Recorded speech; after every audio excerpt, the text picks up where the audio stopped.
Okay. See if it works this time. Go live.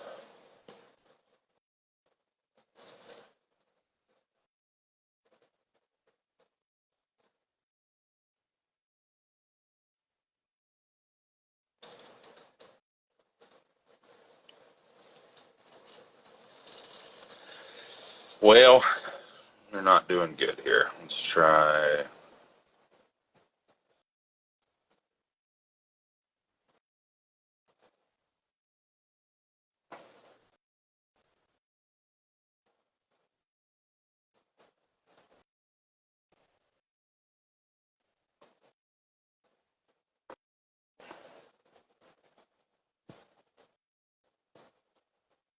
Sorry, guys.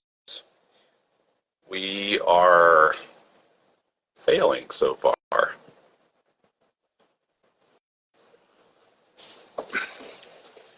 Instagram does not like me today, clearly.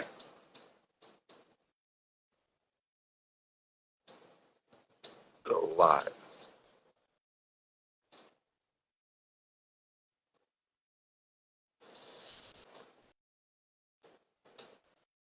There we go. I still can't see you, but we might just have to roll with it. Well, if it's really off-putting to you to look at yourself, what does that say about yourself?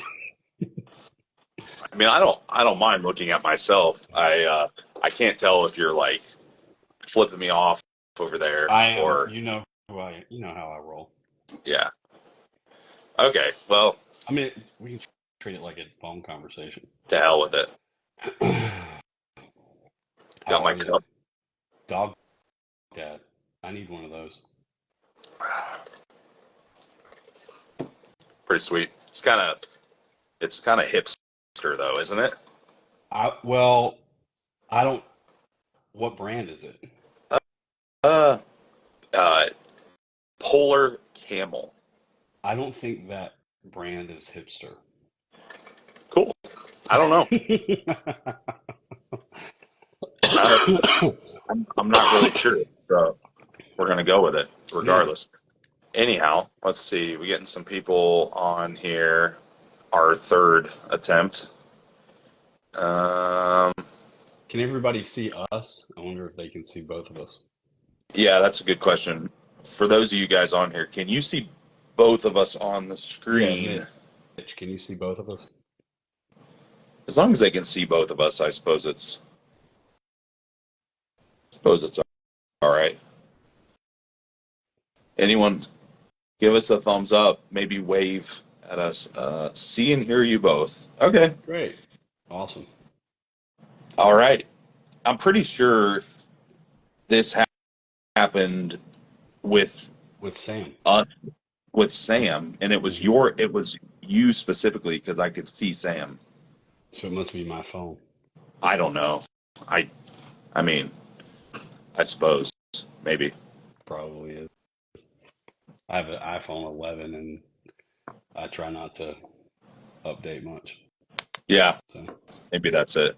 How are you today, sir? well, I've been sick for like 2 weeks, and I did my check-ins, and when I sent my check-ins, I was like, you know, this is bullshit. I fucking hate myself.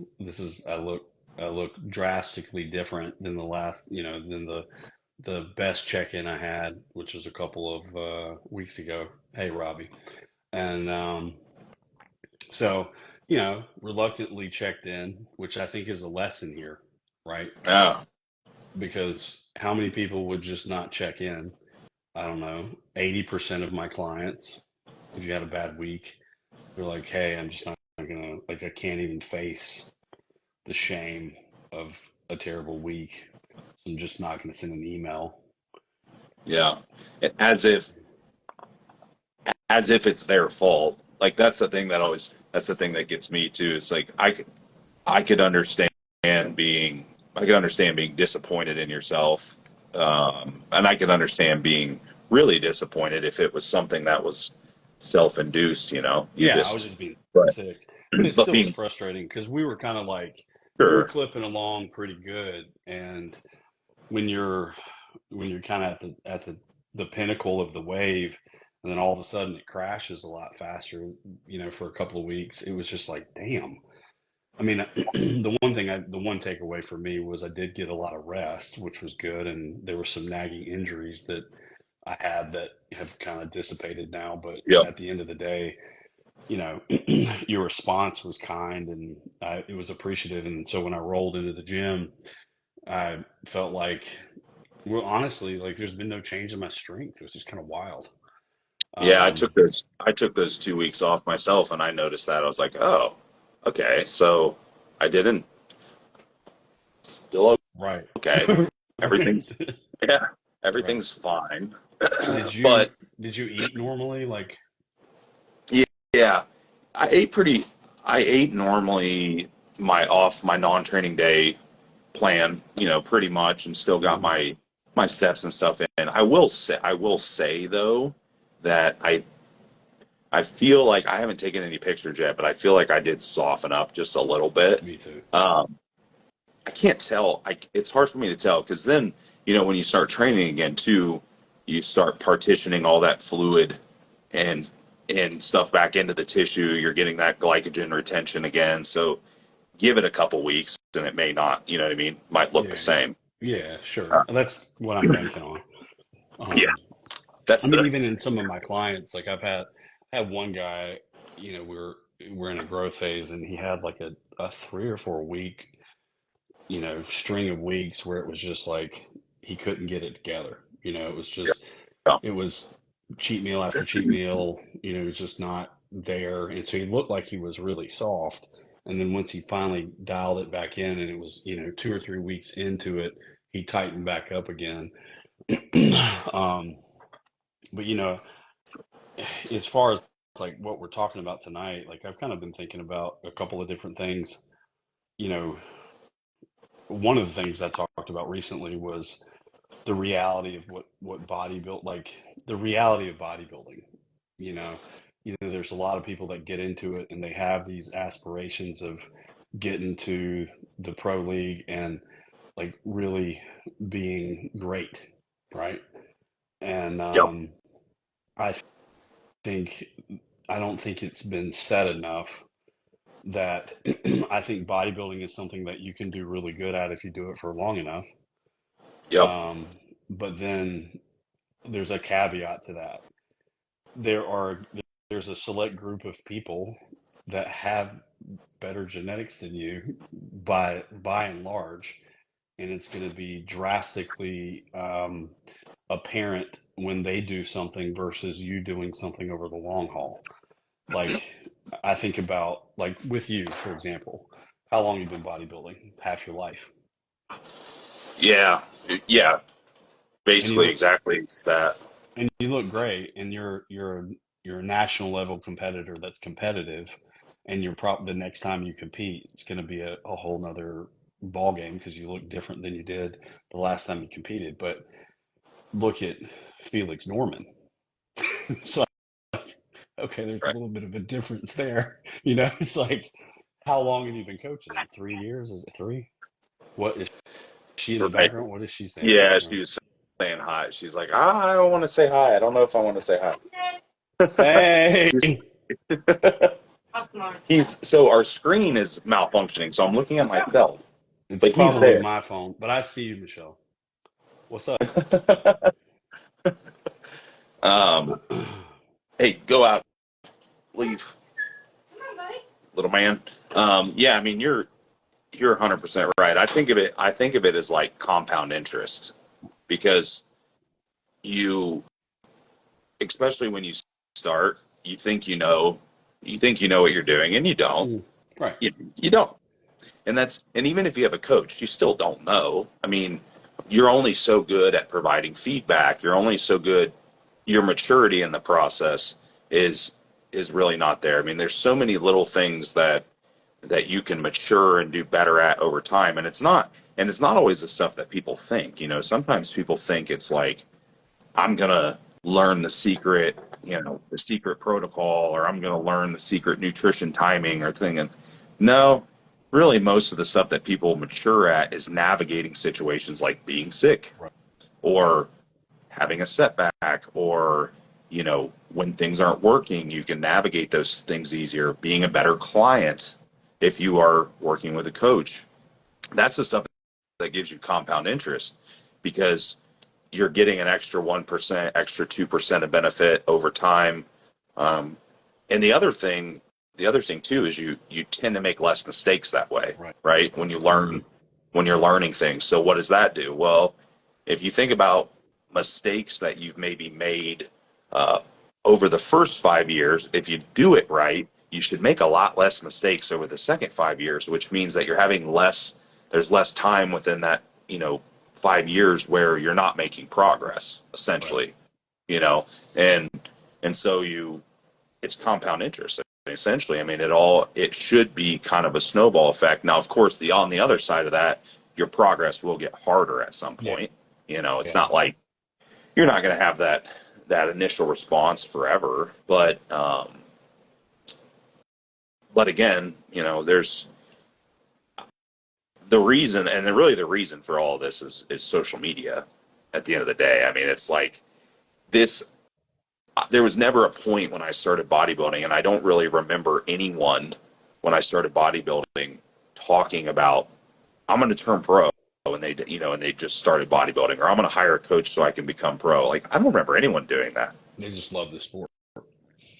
I remember people turning pro, but they had also put in the time and paid Yeah. their dues. And I remember there being people that were genetically gifted that expedited that process. But I also don't think that most people were comparing themselves to them. Sure. They're like, that's not me. I understand that that's not It's me. like they're not delusional in that way. Yeah, it's because everything's glorified now. Everyone's you can see people accomplishing certain things, and this is everything, right? Like that instant gratification is throughout any process. Being a coach, there's a great example.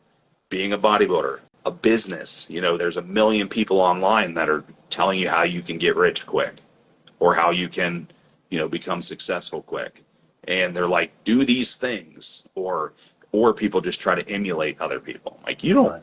you don't know 90% of what that person's doing in the background. You have no clue, and you don't know what they've been through. You don't know the trials and tribulations. You don't. So I don't know. It's a different generation, and I try to remember that, because I try to remember that a lot of people that are below a certain age were never exposed to What we that previous were. environment Hmm. before Instagram, and before TikTok and YouTube, really before YouTube really took off. And nobody knew anything other than, I'm going to work hard, learn, get better, continue to work my way up the ladder. Everyone did the regional show. Then a lot of people would do the junior, right? Like the junior Hmm. level show, junior nationals, junior USA. Then they would finally graduate up to the national show, knowing that they were probably going to get their ass kicked the first time. Right. And you got to win you know, first place to get a pro card or whatever overall category, or whatever. Yeah. yeah, whatever category you're in. Yeah. But yeah, it's just a different landscape now, and I get it. And like, I try to keep that in mind. And but with that being said, it I don't. I'll definitely tell somebody if I think that they're out of their mind. Right. And like, so what I try to do, um, you know, I have a unique situation where it's probably like you. I'm not the person who's sought after to go to put people on stage. I'm usually the person that's fixing the people that have been on stage too much or had a bad experience with the coach. And like, you have a little bit of a different reputation. I mean, you have a very good reputation as a prep coach, and I think you have more opportunities now than you have in the past. But ultimately, like, you still have to clean up messes sometimes, Most of and a the lot of time, the time. And then yeah. at the end of the day, like, when you're in mess up clean, or like you're cleaning up people's mess mode, it's like you have to communicate, okay, the world you just stepped into is going to be counterintuitive than the world that you've been in, because the world you've been in brought you to this place where you need help to get fixed. Now, let's get a reality check. Your body's kind of a mess.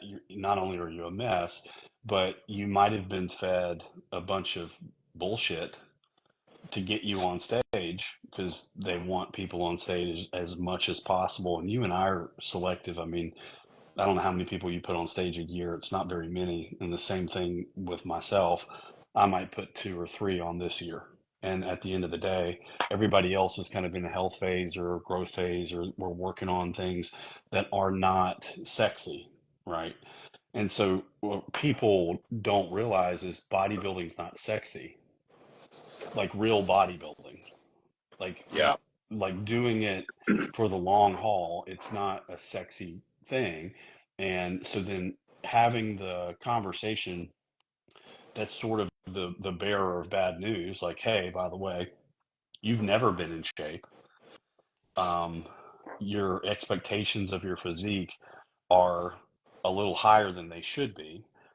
We've got a long road to hoe to get you healthy, and then you still have to grow, and you still have to do things that are not deleterious to your goals. And so, I look at my own self, like 10 years ago when I was, I competed, and then post competition I went into a growth phase, what I thought was a growth phase. And so, I think it was 500 milligrams of test and 500 milligrams of deca. And it was like, let's go. And I started to eat whatever I wanted, because what social media said was you could have donuts and you could do this, you could do that. And like, you're watching The Rock have his cheat day, and you're like, well, The Rock looks the way The Rock does, and I'm going to eat the cheat meal the way he does, or whatever. And the other thing that I did was I would go, this is early on, 2013, social media or Instagram was out for like, I don't know, a year. And you would scroll, and you know what I looked at? Food porn. Dude, I looked at more food on my phone than I'd ever looked at in my entire life in 30 years. So the stuff that I was feeding my brain was deleterious to my behaviors. It was translating to my behaviors outside of the gym, outside of the kitchen, outside of conversations, because I was looking at food that I shouldn't have been eating, and it was driving me towards having meals that I shouldn't have. And it was putting me in a place where I was fat in the off season really quickly. So my progress would, go south. My insulin sensitivity would go south. All of those things would go south really quickly. So then I had a really ignorant point of view of what an off season looked like. One, two, I had really bad behaviors because social media was constantly making me do things that I thought I could do because it was presented to me in the way on social media that everybody did this. And all it's done is grown like a mushroom cloud since that period of time to now.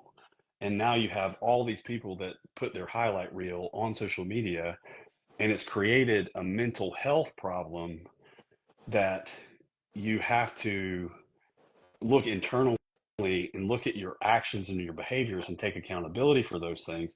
So, like this next growth phase that we're in, you and I, right? We've moved to a macro plan, and we've, I'm doing a different style training that I've ever done, and we're doing some things that we've never done together. But you know what? I look back at the first growth phase that we ever did. I look like a bucket of shit. I look like a bucket of shit at the end of that thing. And you want to know why? Because I still had poor behaviors. I Yeah. wasn't managing my stress. I was in a bad relationship. There was all these situations that were controlling. These internal situations were controlling me, and external situations controlling me, and I didn't really know who I was. And so when I didn't know who I was and I was seeking dopamine with food, I was seeking dopamine with bad behavior with my significant other, whatever the case is, it translates into my physique. And so now we're in this new growth phase, and I'm the best I've looked in, I can't, maybe ever, you know, and I don't want to discount the last 2 weeks, but at the peak before I got sick, like I'm walking around like I'm doing pretty good. You know, like I'm really consistent. I'm not missing meals. I'm training hard. I'm having a great time bodybuilding. I was enjoying the process. But you know what I'm not doing? Any of those behaviors that I was doing before. I'm not scrolling. I'm not looking at food porn. I'm not, I'm getting my 8 hours of sleep. I'm managing my stress. I'm taking walks outside. I'm doing the basics. And what it actually is translated to is this foundation of taking care of myself that has now propelled me into like looking like a different human being. I mean, you even Yep. said it to me. You were like, bro, like you look like a different guy. And Yep. I'm 41 years old. I mean, time's ticking, right? I'm not Dexter Jackson. Right. You know what I mean? So at the end of the day, like I look at it, it's like if you take control of your mind, if you can take control of how you deal with the stuff in your life and all of the poor behavior that you've adopted over time, and you really have an introspective look, and this goes across the board, not only from a bodybuilding perspective but also with our regular functional health clients. And dude, i feel like i'm I feel like I'm a therapist. I don't feel like I'm a coach. And honestly, I don't even know what the definition of coaching is anymore, because you have two different things going on. You've got protocol managers. That's what a lot of people are. Well, I got this protocol from so and so, and I'm repeating it with said person because said person looks like the same thing that I've heard about. And so this protocol, it's going to work. It's absolutely going to work because so and so said it's going to, and it never does because it's nuanced. It's a different person. And that person's got a mental health issue that's undiagnosed that you don't know anything about, and you think a protocol is going to fix it. And then you got us who, you know, there's tons of people that need help. There's tons of people that have mental health issues that are, driving problematic behaviors. So you need to take the time and stop and recognize those things and draw them out and have a conversation and direct them in the right direction. But you can't be a therapist because you're not legally allowed to be. But how do you make the progress unless you address the elephant in the room, and that's everybody's fucking nuts? And I mean that in a respectful way. I'm just saying it sort of as a exclamation point to what's actually going on. Nobody's seeing what is happening in our industry. Like the mental health is going down really, really quickly. And I feel like no one's sort of raising that flag of, okay, let's all stop here. Let's take a minute. Let's really look at what everybody's doing, and it's not good. Yeah. There's so let's unpack that a little bit because there's there's a few there's a few things that make this extra difficult. One, which you already pointed out, is that most people just aren't aware of their behaviors. I mean, they know they're doing them and they know they're doing them, but they don't understand the Implication, deleterious effects of right? it, right? And they don't. I think what they don't understand is the long term deleterious effects. So, the limitations within most people when they get further into their career or their journey or whatever you want to call it is when they run into those issues that we're talking about. It's not that there's like a lack of knowledge as to how to fix them from a protocol perspective. I mean, reading the labs and doing the tests and all this stuff. It's that the limitation is in the mental health. So there's that. The second thing is that, and maybe people might get a little mad at this one, but people are talking about mental health in the sense that they're like, oh, mental health's important. You should go do walks and meditate and journal and do all this, whatever. And not to discount the importance of any of these modalities, but a lot a lot of the people that are talking about it have their own mental A health hundred issues. thousand percent. Okay. Yes. So now, with that being said, I will never sit here and say that I don't have struggles, and I'm sure you would never sit here and tell anyone that you didn't Oh, have yeah, I have struggles, a ton. Yeah, right? I have a ton. So let's make that caveat right away.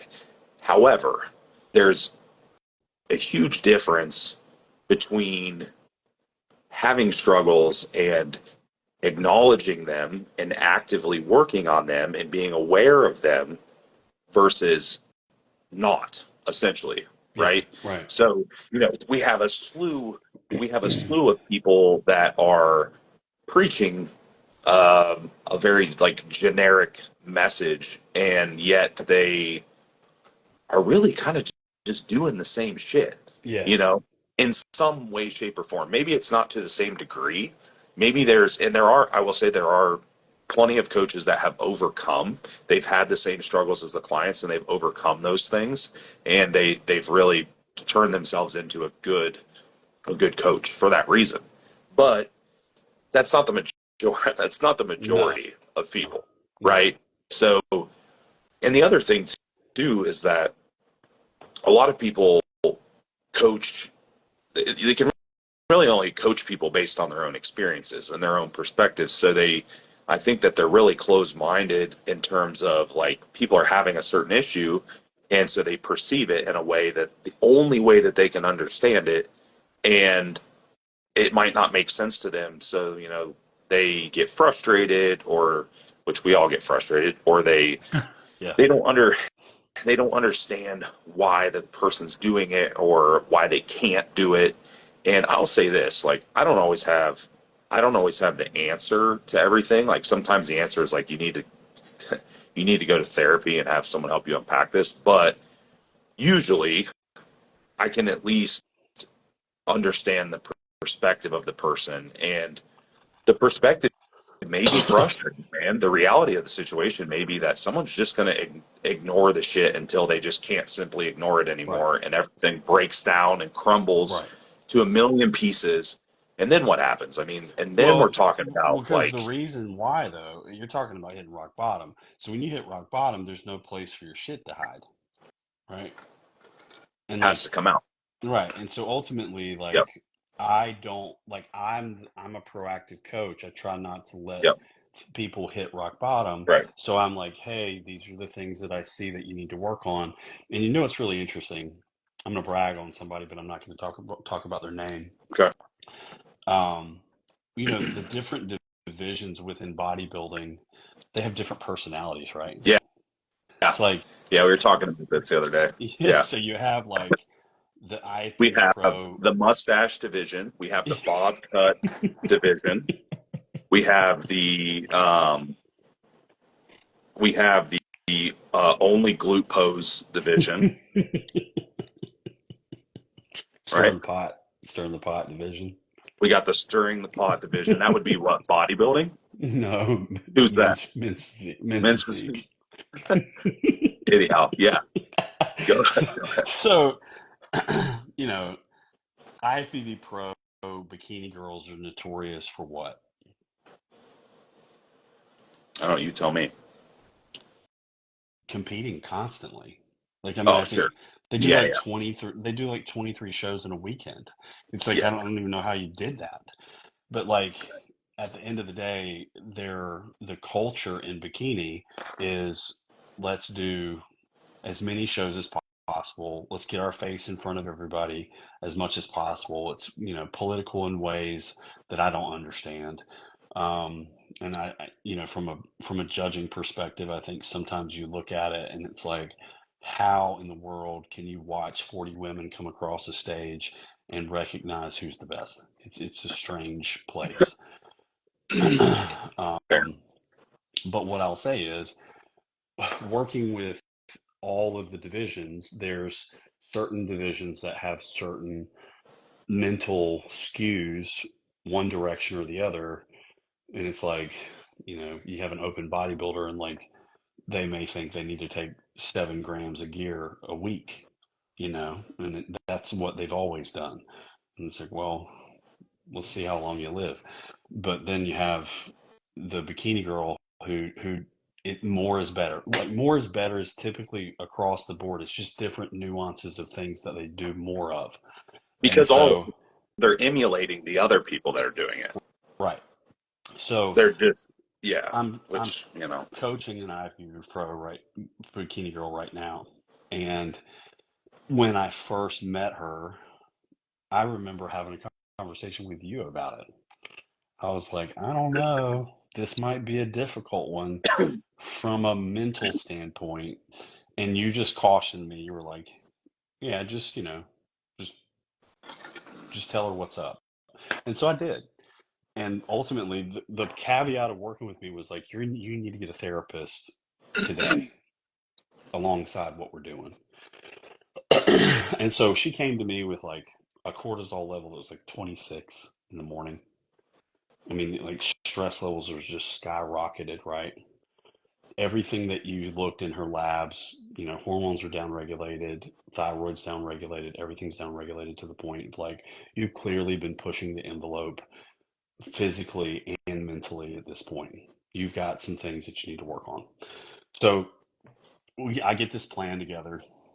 And how often, like, tell me how you feel about this. How often do you put a plan together and it goes exactly to plan? well, the first thing that's going to happen is it's going to be different and they're going to freak out. So we'll start there. 100%. So that's 100%. we're off to the races. I'm like, dude, I send out. I know I can always tell. I can always tell when it's going to happen. And I'm like, they send me the response after they get their plan, and I'm like,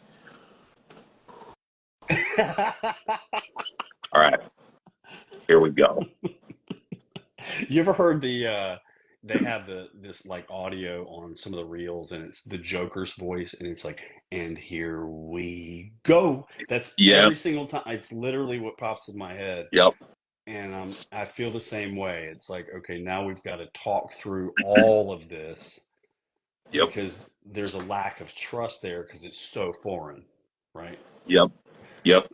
So so here's let's talk about that because this is something you and I have talked about um, many times, and something I talk to a lot of people about is so how do we kind of break down that barrier and get that buy-in from people and prevent some of that from happening because what the natural tendency, at least in my experience with most people, is that if they are if they are intuitive enough and have the critical thinking skills and the experience, they'll probably see that something like that is there, but they'll just kind of push it off until they just can't literally can't stand the person anymore.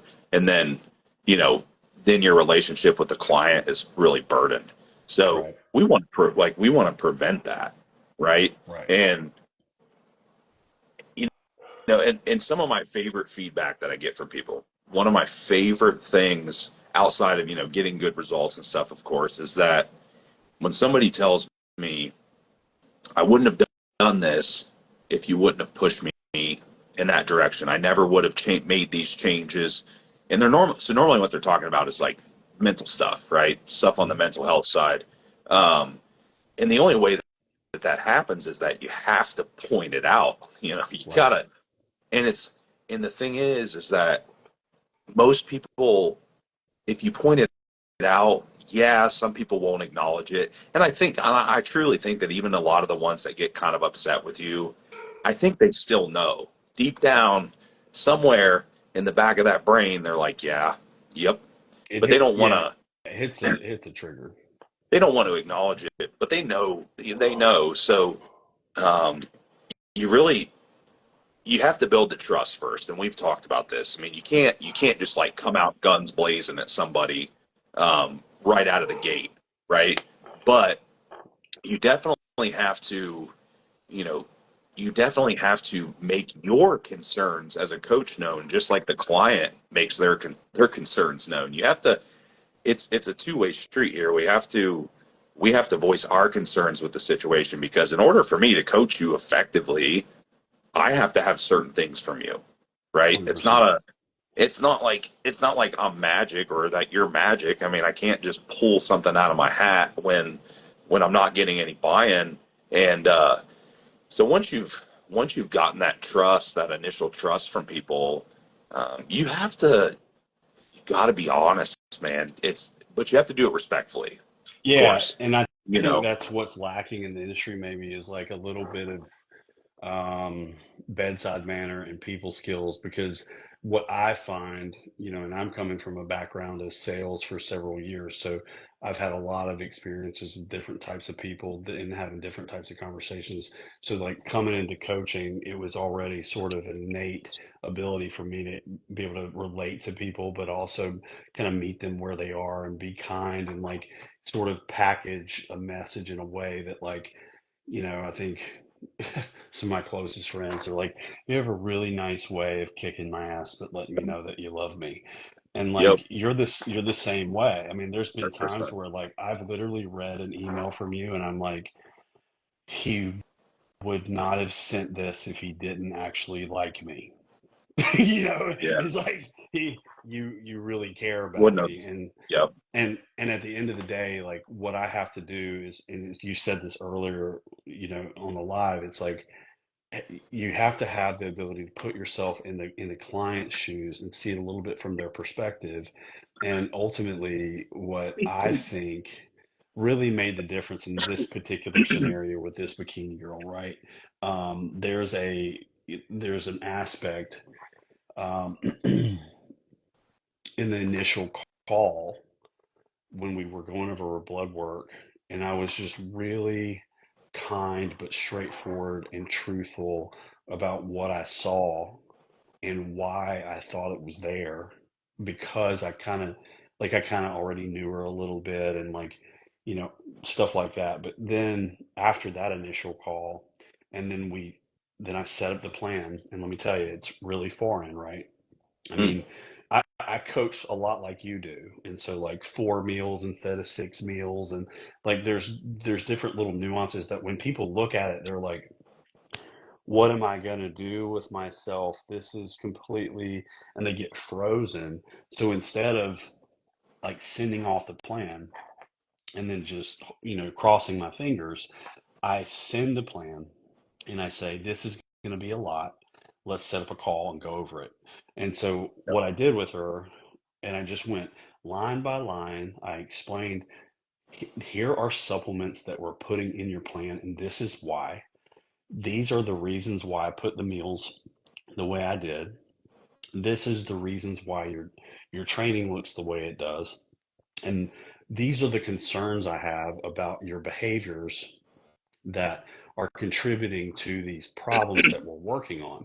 And so when I really took the time to explain it, and it, it's such a slippery slope sometimes with people too, but I care about people so much that I want them to be set up for success. And so sometimes I'll overextend my schedule so that they can understand even more of like how to work through certain issues and certain problems. So like I had the option, like if you want to set up a call with me, then we're going to have a conversation, and sometimes I'll do like a weekly call with somebody that's really struggling. And so this bikini girl, she worked with another coach for a really long time, and all these other coaches, and there's a lot of similarities with all these coaches that she worked with, and I was really foreign. So I Yeah, realized everything is different, that I was right? so different that I needed to set up a situation where we talked every Wednesday morning for a limited amount of time, and only extend it a month or 2 months or whatever we think we need. And I'm going to tell you this, Austin, when we pulled lab work again, and this was like 2 months into it, everything was different. Yep. Her cortisol was down to a normal level. There was so many wins from the change in mindset. And not only the change in mindset of the acceptance of the plan, but also the understanding and the wherewithal to come up with like the the internal self-awareness that she needed to execute really the mental health side with her therapist. And so like sometimes she would bring up in our calls, hey, this is what I'm working on with my therapist. And then I could kind of give my 2 cents because we know these people kind of on a deeper level. We're talking to them multiple times a week, maybe via text or via email or something like that. And so then I could be like, okay, well, Susie Q, this is what I think about what you're working on with your therapist. And this is a perspective that you guys may not be looking at. And every single time I brought a third party perspective into the situation, she's like, light bulb went off. And then she went and executed even better the following week. And so now we're at a place where things have improved so drastically that she's better off from a time frame perspective to be able to go back and compete again than we ever imagined she would be. And what's the question you get all the time? How long is this going to take, Austin? And what's the answer? I don't know. Right? It's like I can give you general time frames, but it really has a lot to do with what you're willing to accept about yourself, and that's why you're here. Yeah. And then there's another thing that you have to unpack too, because let me tell you this. I did have this. I'm guilty of this. When I first started working with you, you had, I had you in my head, I had a savior complex about you. I was like, this dude is so good. He's going to save me. But you know who had to save me? Me. Me.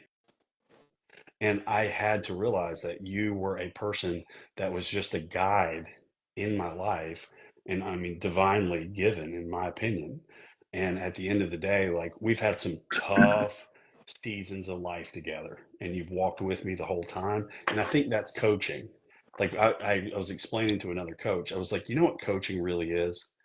It's not, just imagine you and your client in a room, and there's like broken glass on the floor, and they're on one side of the room and you're on the other side of the room. Your job as the coach is to walk over the broken glass as you're walking them across the broken glass together. It's not to yell from the other side and say, "Hey, get the fuck over here."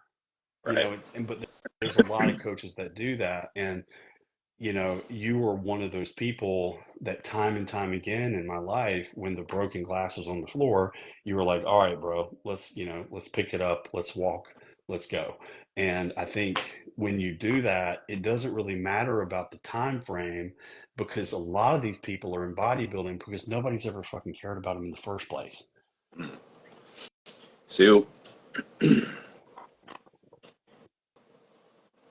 there's there's something in there that I hope everyone caught. And besides the broken glass imagery, which was perfect, but you said at the beginning, you said that the client had several coaches before you and they were all very similar, and then you were very different, right? And that of course that of course is really the catalyst for the initial response being concerned, right? Because everything's different. So that's kind of that catalyst. But something that I really try to reiterate to people a lot is that is why you came to me. That's why you're here, right? So, or I may ask, like, why did you seek me out? And that's generally the answer. And They're different. yes, right, and different because have a certain skill set or have a certain reputation, or it was a referral or something.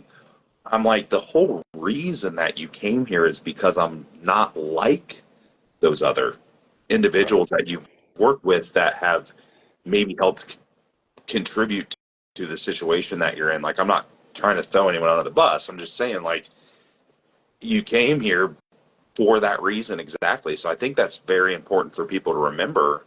when they're having a emotional response like that to the situation or to the new plan or to the instructions or to the structure, or all those things being different, we get it. It's different. We're creatures of habit. Change is difficult. Even when it's something as simple as like changing the meal frequency.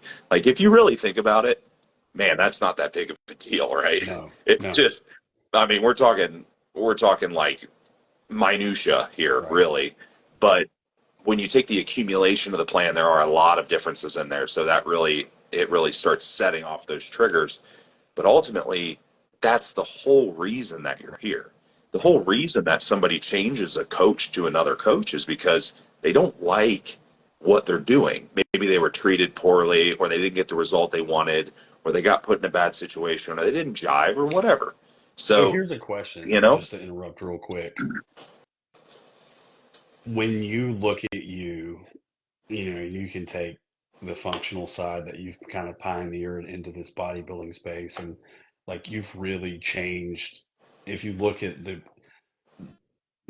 what you've done, you've changed the industry. You really have. Like, I know you've changed it for me. And like, if you look at sort of the colleagues that we have that you can, as a group, we have this group of colleagues that we all kind of trust and we can have conversations amongst ourselves. And like, if you had a client that didn't have a good, like, wasn't a good fit, you would be able to, send them to another person within our group of individuals that we trust. And it's a small sort of closer knit group than maybe some of the other bodybuilding coaches. When you look at what really sets you apart, what, if you had to boil it down to one thing, what is it? it's adaptability. I don't think there's I really think, and there's a lot of pieces to that. Being adaptable means a lot of things, but that's really it at the end of the day is that Do you think as a, do you think that's driven by genuine care? yeah, of course. Of course it is, because a willingness to adapt, just like Sure.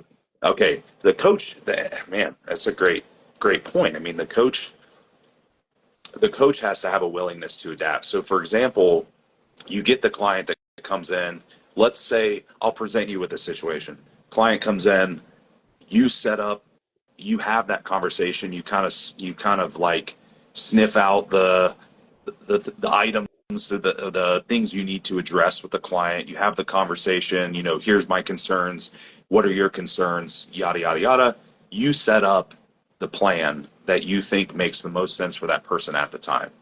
So they come back to you, they have XYZ concern. Maybe you missed something, right? Maybe Yeah. they Yeah. point something out, or they didn't give you some information or whatever it is. And the initial response to a lot of coaches is just ego. And they're like, or well, it's ego, or it's just lack of it's just lack of like critical thinking or understanding. And they're not going to be willing to adapt. I can't even tell you how many times that someone said something to me and I'm like, yeah, let's try that. I think that'll. I think that's a valid concern. Like, let's adjust something, because, dude, me forcing, and again, we can only compromise so much, right? 100%. Eventually, we compromise so much that we're not going to get any result, but we have to walk people into these. We have to scale. We always use that word scale. It's like we have to kind of scale with the person. So there's no reason for me to say if I think you need to do um, cardio this way, or I think you need to do this exercise, or I need to, these foods, that we can't change that. I'm like, I'll say this: I am not insulted, right? If they say something and I'm like, yep, I think we could change that, because chances are it's going to elicit a much smaller stress response. They're going to feel better about it. They're Yeah. much more likely to buy into Yeah. it. It's going to create less abrasiveness with me and the client. Now we're off to a good start. Right. Now we have trust. So when we're making those initial compromises, if you even want to call them that, we're coaching that path of least resistance with a client, because there's I had a conversation about that with Update this morning. Guy's been coaching with me for like 7 years, dude. 8 years. I don't know, something like that. One of my longest clients that I still work with, and you know, we talked about that this morning of some stuff that was going on, and we're so in tune that I'm like, yeah, we should change that. It's not technically, if we talk to the biomechanics experts or the whatever Yeah. experts, they're like, yeah, that's not it. That's not optimal. I'm like, okay, but not being able to do something and absolutely hating everything you're doing and being fucking miserable all the time and stressing yourself out is certainly not optimal Right. in any way. Right. So, you know, that's something that I do very often with people is gaining that trust and being adaptable. I think is a huge. I think that is a huge um, characteristic of mine Do coming you into the think that's just situations. being a coach? Like when Well, I think yeah, about but like a lot of people let's don't do it. right, so let's talk about that because this is where I'm really frustrated and what I want to see change in the industry, right? Because like you've done this incredible thing of bringing functional health into this space where there's a bunch of knuckleheaded bodybuilders that the longevity with a lot of these folks is piss poor, but you've proven yourself kind of time and time again where you're taking your education over here in the functional space, you're blending it into a bodybuilder. There's really no difference between a gen pop person and a bodybuilder because they're all humans, but you've elevated it to a place where everybody wants to have this skill set, and let's just be honest, not everybody has it, and not And some everybody people, and I don't think some people can. I don't think some people can think correctly. I don't think some people have the ability to be to smart think enough in to a. do it. Yeah, is it smart is one way to describe it, but I think smart could be I think you have to defined be a lot of ways. smart, but I think you also have to be resourceful because Yeah, resourceful, you can pretty much dig in. At least if you have a group of individuals that you trust that are smart, you can dig in with those people and find resources and you can like think outside of the box and you can really help people heal. But that takes a lot of skill, right? But then there's this whole other caveat of like, what is it to be a coach? What is it like when I think about the greatest coaches of all time? It's like, what is it? Dean Smith, UNC basketball, think of Coach K. sports. Yeah, Yeah, Coach K. Like when I think about them, what were they? They were players coaches, right? And players coaches, they genuinely care about the individual that they're coaching, and not only that, but they meet them where they are and they're driving towards the same goal with them, and they're making whatever work. Like they would change the offense for the guy who didn't know how to run like they're going to make the offense around the guy that's the star. So like we're kind of in that same space where like let's really define what a coach is here. And it's not like let's go get a list of people on our roster and throw a bunch of cookie cutter plans together and out the door and say that we're a functional coach and throw a ton of supplements at somebody and then all of a sudden it feels like medicine now. And then we take this whole mental component and throw it completely out the fucking window. That's what I'm mad about. That's what I'm upset about. That's where my like where I'm going to start talking more about it because there's a lot of people out here coaching that have no business doing it because what they're doing is they don't care. They're not willing to be adaptive. They're not willing to meet people where they are. They're not invested in these people. And if you know what, if you don't have the bandwidth, I understand. yeah, There's sometimes, man, like I got to take a minute and like breathe through an email, right? It's like, but like, let's really focus on like what we're doing with the client at the time. Like, what impact are we going to do here? And like, I have an 8-year old in my life. This 8-year old, if I have a conversation with him that's negative, that's impactful to him in a way that I don't know. So I'm very careful with my words. I'm very careful with the way I move through life around him. It's the same thing with these clients. They're broken people. All of us are broken. And like, are we, are we careful? Are we kind? Are we being mindful of how to talk to people and the nuances of maybe the way they would take something? It's kind of like our email back and forth today. You know, I shot you a message back and I was like, just thanks for being kind to me. And you were like, well, I'm, I mean, you're always kind, but like I was being thankful because you probably don't hear thank you enough for the amount of work and effort you put into things. So I think there's a standard. It's fine to get educated. You know, Sam Miller's metabolism school is unbelievable. You're gonna get educated in ways that you never thought you would. Your mentorship program has elevated my coaching career to a level that I never thought I would. But where are we coaching people how to be coaches? Like to really be like in tune with the person and have the nuance and the relationship and the connection with the person. That's Yep. where the struggle is for me. Yep. You know, the folks, like the folks that I work with in mentorship, the ones that are like beyond most of the material, you know, we do case studies and stuff Right. like that, but the long-term people, that's 90% of what we talk about right Right. there. Navigating situations, navigating people, navigating emotions, navigating, you know, all of those things. And that's like ad nauseum, just every angle that we could possibly cover that from. Those are the things that we talk about over and over and over. And how can we get better at that? And I think that's what everyone should be talking about. There's, but like you said, there's not a lot of people that are in tune Because enough with that. because if you do that at a bare minimum, you're a better coach than everyone else. You know what I'm saying? Like Yeah. if you just worked on that skill set of like being a coach, not mastering macros or mastering what supplement to take when, or you know whether they should walk outside and look at the sun in the morning or not. Like if you just fucking show up and care, like if you just care and you coach from a caring place, what difference can we make in the industry to where, and the reason why I bring all that up is early on what we were talking about, the the the tragic decline of mental health that is rapidly upon us.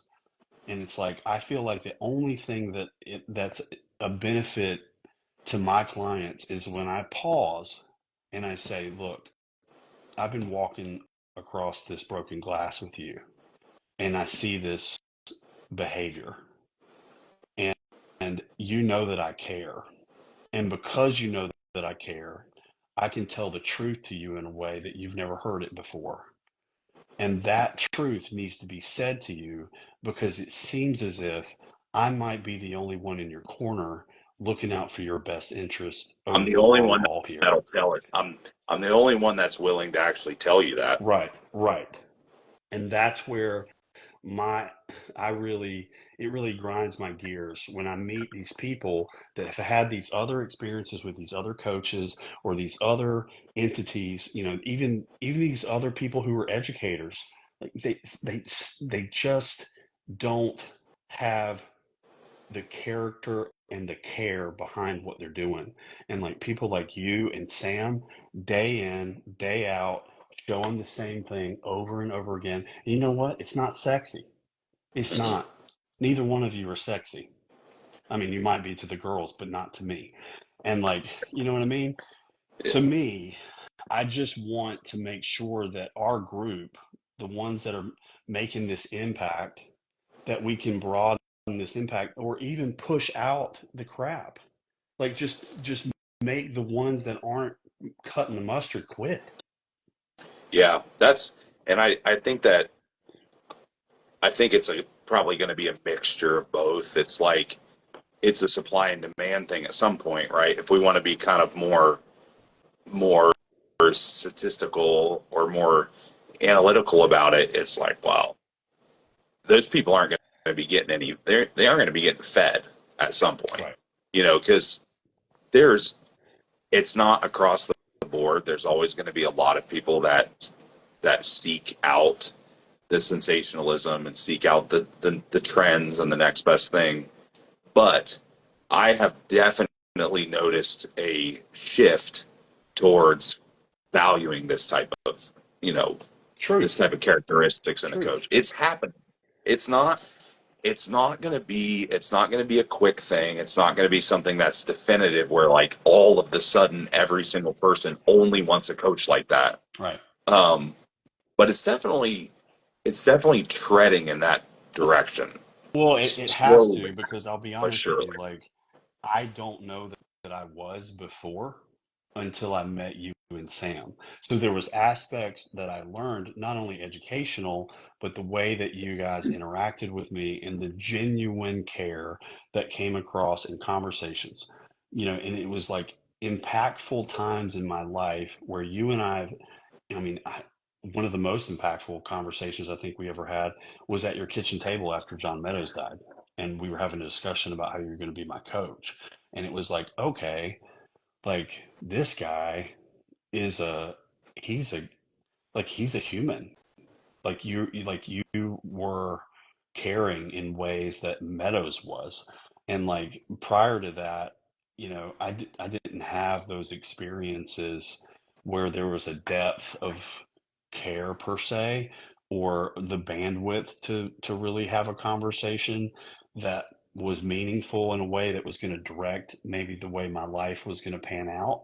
And so, you know, and you never know what type of conversation you're having that's going to have an impact on somebody because you don't live inside them. But like, I just want to show up every single day the best I can. And I'm a human. I mess up all the time, and sometimes I'm late responding to people, and like there's things that I need to shore up in me as a coach.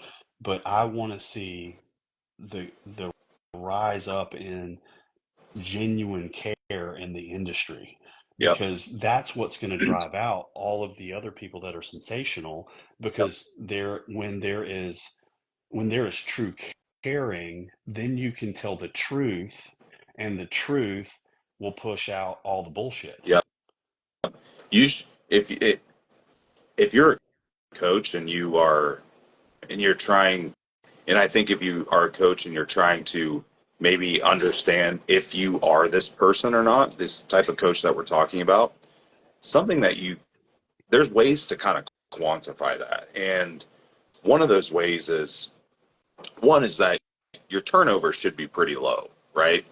But chances are you're still going to have some turnover from time to time, right? Finances, people are in different places in their life. Number of things could happen. What do people tell you when they leave if they can't Right. work with you anymore? That that tells you Or everything if you they need to tell know. you anything at all. If they don't tell you anything, you got a problem. If you're having people just, if you're having people drop without response often, or you're having people leave because they're upset, like, yeah, some people are just, some people are negative, and it Right. happens. Like, it happens. But I think if you're looking, if you're that kind of like analytical, statistical type of individual, you should definitely pay attention to those things. I think that's important. It's like a survey. You get a service and you have a survey at the end. What does that survey say? And hey, man, if you want to create a survey, you guys can do that. But um, I think that you should pay attention to what's happening, and then what are those people doing after they leaving? If you're getting referrals from people that left, that's great. If you're Happens a getting lot. referrals, yeah. My favorite is getting referrals from people that didn't jive. I They're know. like, Right. oh, you're like, 100%. holy shit, dude. They're like, we actually didn't jive the way that we wanted to, but they still referred people to me. Right. And the first time that happened to me, my mind was blown. I was like, okay, but Yeah. why? And I tried. It took me a while to actually understand why that happened, and then I realized I'm like, oh, because I wasn't a piece of shit, Yes, you it's know, because you cared. It's and then because you cared. yeah, and it translated. So that's the thing is that you should, if you are a coach, you should pay attention to those things. I mean, those things are important. Don't just be like, oh, they left, screw them. You know, closing conversations you have with people are so important. Um, and if you feel like you're losing people, you know, sometimes how people are kind of, they're distancing, right? They're pulling back a little bit. Maybe try to understand why. Figure out what's going on. Ask some questions. Show that you care. You never know. Sometimes they might, you know, sometimes there may be something that they're just afraid to tell you. Um, Not That's a lot everyone's of the going to time. just, yeah. Like some people are pretty transparent. Some people just dump all kinds of shit on you. You're like, whoa, you should probably talk to your like partner about that or Yeah, something. 100%. But Yeah. but I think there's so many small things that people can do, and it all to enhance their business and become a better coach. And it really all just starts with caring about people and treating them like humans. And you know what? Some people are going to be negative when they come in. Some people are going to be abrasive. You ever seen those videos where there's like a homeless dog and it's real and it wants to bite you, you know, and then you kind of keep feeding it and then it warms up to you and then then it warms up to the person and then all of a sudden it's their best friend. They take the Hmm. stray in and it loves them forever. It's kind of like that.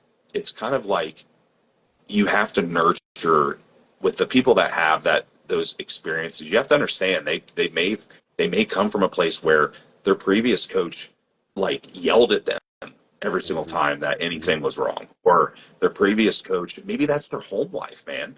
Maybe at home, anytime there's a problem or anytime they voice an opinion or anything comes up or they screw up, they just get reprimanded. Maybe they were raised that way. Hmm. You know, it can be a number of experiences that cause people to react that way.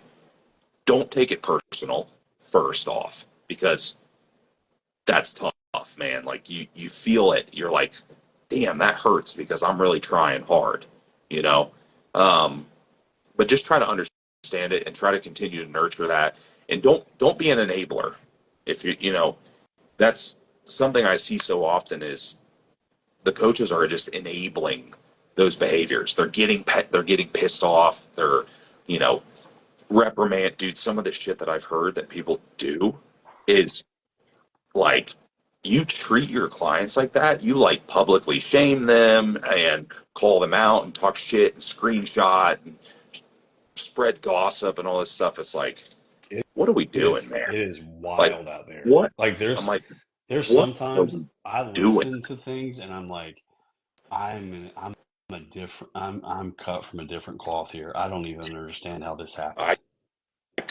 I couldn't even fathom doing that even if I wanted to, and I don't want to because that sounds exhausting. A For hundred one, percent. A it's hundred percent. it's yeah, man. But again, some people's their only energy source is negativity. That's the only thing they consume. That's the only thing that fuels them is rage Right. and negativity. That's kind of like a different topic, but there's also one. I think we could unpack all kinds of topics, but this is, the mental health aspect, and then also just, what defining what coaching really is, and Yep.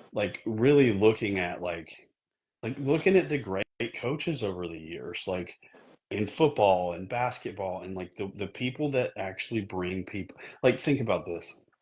But Tom Brady was like one of the drafted in the sixth round, right? And I don't know Bill Belichick or anything, but he kind of looks like an asshole. But at the end of the day, Tom Brady won more Super Bowls than anybody. He looked like the most average guy, and there was so many people on his teams that no one knew their names. And there had to have been a coaching aspect, not only from a perspective of Bill Belichick, but Tom Brady as the quarterback. You coach the people around you, and you elevate them to your level. And what you do on a consistent fucking basis is you Tom Brady people. You take people that are coaches that aren't great coaches and you make them great coaches. And then on top of that, you take people that are like average Joe Schmo bodybuilders and you get them inside out peeled. And I'm going to tell you this, I know what it takes to be inside out peeled, and you got to have some sort of mental toughness. And there is a There's a level of conditioning that you show up with in every single competitor, in every single division, in every single situation. And I want to emulate that too. And that's what I try to do. And so, like, when I look at my clients, I don't get the genetically elite. I mean, I have two or three that are just like, wow, I'm gifted, and I'm gifted these individuals to take care of them. But I have a lot of people that are we're going to bodybuild for long enough to go pro. And and that's right there. That takes a skill set and a coaching ability that it has been lost. It has been lost for a long time. And everybody else is being touted as really, really good at what they do.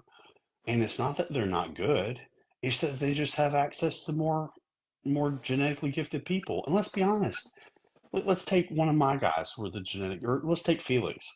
Like, most anybody probably could get Felix to a place where he's a pro because he's a freak. But nobody, and let's just talk about North Americans, that peak was flawless. I've never seen such great photos coming out of fucking overall win in my life. And so what I would You know, say is there's a level of coaching there, and every single client has challenges. Every single client has personal lives. And like being able to reach into their personal life and walk with them through the challenges and Tom Brady their ass up. And like yep. that's what I want as the standard in the industry. And it's not the standard. The standard is, well, I want a bodybuilding show, so I'm going to coach people. And it's like, Have you? please don't. Speaking of him, I'm sure he wouldn't mind. That was like the whole last couple of years, a lot of life stuff, a lot of stuff going on. And once we've sorted that and you know what? We had to change all kinds of things because they weren't practical for him anymore in where he was at in his life and his body and his physique. And this prep has been even exponentially better than the last one. And he And looks amazing. that's just because, you know, that's just because of all of the other aspects we worked on. It wasn't because of it wasn't like voodoo magic protocol. But Right. um, have you ever seen the movie Moneyball? Yeah. It's great. Great. Yeah, I kind of Unbelievable. think about that sometimes. Like that's more of like a statistical analysis Yeah. situation where How he's, many hits are you going to win the game with? but that's kind of there's aspects of that translate over into what we're doing in the sense that you're thinking about the strengths and weaknesses of the individual and you're setting them up for the best possible success. Yes. That's what it is. Yes. It's really what it is because there's no delusions. It's not ego. It's nothing, man. It's just like, here's what we have. Here's what we don't have. Here's what you can do. Here's what's probably not possible, just being realistic. Now, how can we take all of these things and set you up for the best outcome in the long run? Whether that's you're winning a show, maybe that's all it is, or it's becoming a pro, or it's winning a pro show. I don't know. It's just it's kind of like taking an inventory on that person and figuring out those strengths and weaknesses and really setting up a plan and long term thinking in that long term outcome, Right. to give them the best result. And but most people, that's again, like that's a very hard thing to digest with people. I think even a harder skill set to master there is to do that as a coach and keep people interested Yes. during that process, Yes. Yes. right? To Yes. keep Yes. people, because in my mind, I'm, I'm like chess. I'm like, I already checkmated it. Oh, You know, 100%. I'm like 43 steps ahead already. Now I Mm. can't predict every step because I don't know the next move that the other person's going to make, right? But I have a relatively good idea of how that might pan out, and so I'm way ahead on that. But I'm not coaching that way. I'm trying to keep people present. And I wanted to say that earlier too, is that when you were talking about time frames, and it's like, why not? Whatever happened to just being more present in the process? That's social You know, media, right? dude, That's social media. it's like that's all that I've ever done in bodybuilding with myself is I've always just been present in the process. I know what I know what I want to do. I don't know when it'll happen, but I just take everything that comes to me and roll with it and try to plan something that's going to give me the best long-term outcome. But ultimately, I'm like, today I'm going to do back and I'm going to do biceps and triceps and I'm going to fuck that shit up. And that's what we're going to do. And you know Right. what? I might not even want to be there. Dude, I'm probably thinking about all the other shit that I have to get done for the rest of the day, Dude, but I'm going that to go, circles back around to my check-in this morning. yep. Basically what happened, and I'm interrupting on purpose because it hit such a chord in me. When I sent my check-in off, you do such a wonderful job of like responding quickly. And when you responded, it was just like, let's eat, you'll get hungry, which I knew because I haven't been terribly hungry. And so I eat my breakfast. And then I'm like, all right, it's time to go train. And I had the mindset of like, I am gonna fuck this shit up. I'm gonna train as hard as I can today, feeling as good as I can today. And then what else I'm gonna do is I'm gonna eat the rest of my meals today, and I'm gonna feel good about it. And then And I'm what going did to I go do? get sleep. Right, And right, then I'm right. going to get up tomorrow and see what happens. And I'm going to do the best I can tomorrow. And it's like, And it's, I sent you a text, yeah. and I said, I feel fucking great. And I'm like, and I prefaced it by like, you know, you you may or may not care, but at the end of the day, like I wanted to share with you, like your response to the check-in allowed me to step into a place where I could execute today and feel good. And feeling good today mattered today. It mattered because it's setting me up for a good day tomorrow. And it's being present in the process. And you said something to me one time before, and my phone's gonna die here soon, so we'll probably have to wrap it up. But Yeah. No worries. the you said something to me before when I said, I had a rough week. And I said what I did was is I just ate my non-training day meals and I didn't train much, and I just took myself out of the gym or whatever. And he said, well, at least you didn't completely quit the plan, take things into your own hands, and bang 2 grams of gear the next day, and like and binge eat. And that's what people tend to do because Impulsive. they're impulsive because they're not present in the situation. They're Yep. more thinking about the future and how they've just fucked it all up. And it's like, well, no, you didn't. If you just if you just wake up tomorrow and you execute, if you just wake up tomorrow and decide to be consistent, that's going to outwash anything that you did today and or Yep. 2 weeks ago. And ultimately, like it takes patience, and that's what we're lacking with our clients because of social media, because of mental health. And so it circles all the way back around to what we talked about in the beginning, where it's like, all right, folks, we can care, we can put protocols in place, we can put plans in place, we can do all the coaching, but if you don't care about you, we're done. Yep. It's like, well,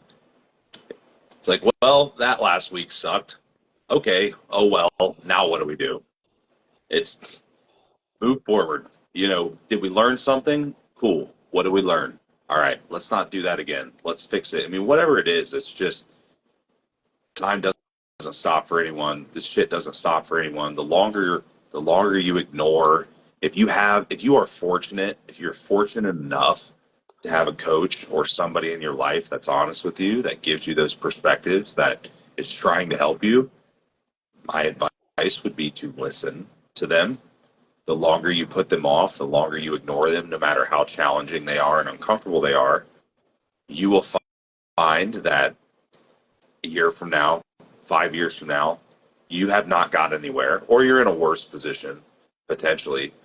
So it's think about it.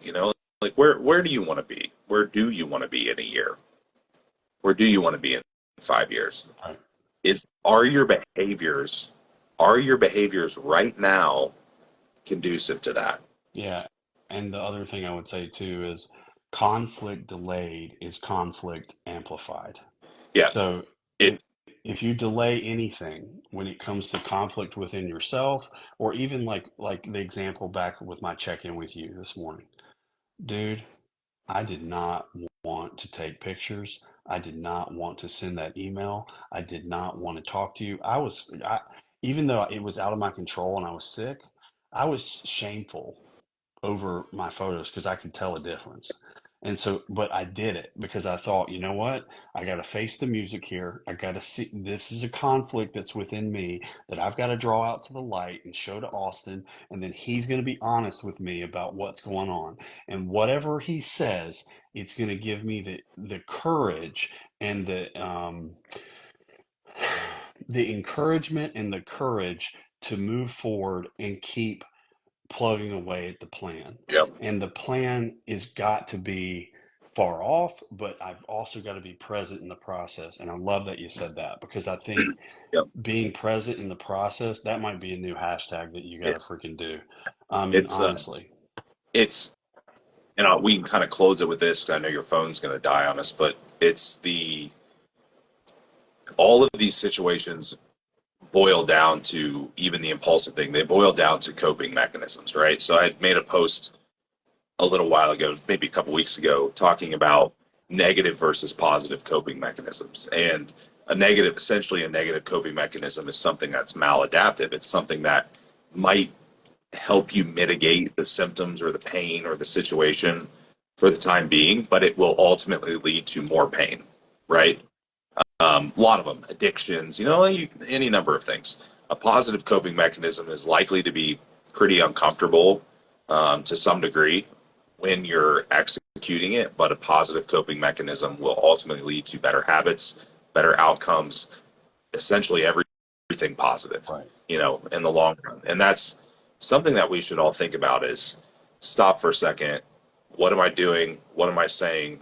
Is this helpful? Is it going to, point me in the right direction? And I'm not talking about going out and having a free meal, wanting a burger, and being worried about having a burger. Like, you maybe just have the burger, But I'm talking about behaviors and impulses and all the other things that we had mentioned for the last hour and a half.